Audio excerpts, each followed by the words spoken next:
Well, good morning, everyone. I wanted to go over my version of the Axworthy Ghost. Basically, I start out with a 3rd horsepower electric motor. When I first took this up, the shaft that I've got here was too big, and it just it spun the Ghost around too fast, which caused it to fly off of the bicycle wheels that I'm using, kind of like everybody else does. So what I ended up doing was basically getting a knob. I took the knob and screwed it onto the shaft, and before I did that, I drilled a hole and put a nail down in there. The nail made it go too slow, so I just wrapped a couple wraps of duct tape around it. It took care of the problem. It speeded up to the right speed that I wanted.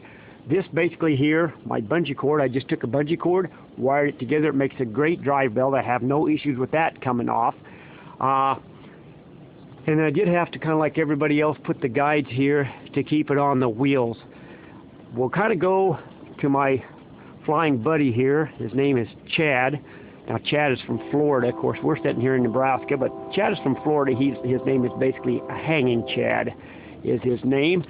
And basically kind of got him hooked up. Now what I did to make these a lot easier, I took some wire hangers and I cut them. Now what's nice about this is that you can take these and with just a couple wraps, you get that wrapped around, you tape that onto the line.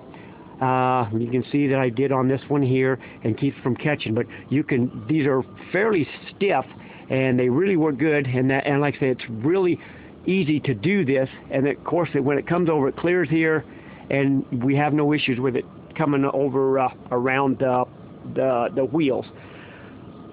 I tried to go with a larger Ghost, but he was just too darn heavy, so this thing here works out pretty good. I tell you what, I'll kind of back him up here a little bit, get him started, and kind of let you see what I've got going on here. Okay, and like I said, he works really good. This is the 2nd year that I've done it. Okay, we're kind of in the middle of getting our haunted house going, so there he heads to the east side of the house over the terrible tunnel. We'll go down the steps here. Getting the yard fixed up.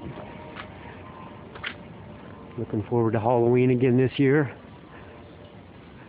Okay, there's my first wheel, and the problem I had is I had a couple issues. Here he comes floating down there. I did have a couple issues with it as far as the height, and I had to go high enough just due to the fact that I've got the deck that I have to go over that's basically 14 foot high. I've got electrical service that comes in on the east side of the house, and that's also about 12 foot high, so I had to go fairly high up in the air. But one thing nice about that, I don't have any issues with people grabbing the Ghost or, you know, trying to catch it. Come around the flagpole, and at night he really illuminates up great just due to the fact that I have black lights positioned in different areas of the yard, and he basically has no trouble at all going around. Like I said, this is the 2nd year that I've used him. Had a couple little issues the first night that we set him up, but pretty much got those taken care of. But like I say, the kids just love it. It is time consuming to make one, and basically I did like everyone else. I went ahead and used the wheels, but once you get this going at night and get the black lights working, it illuminates him up pretty good. The total span is about 240 feet.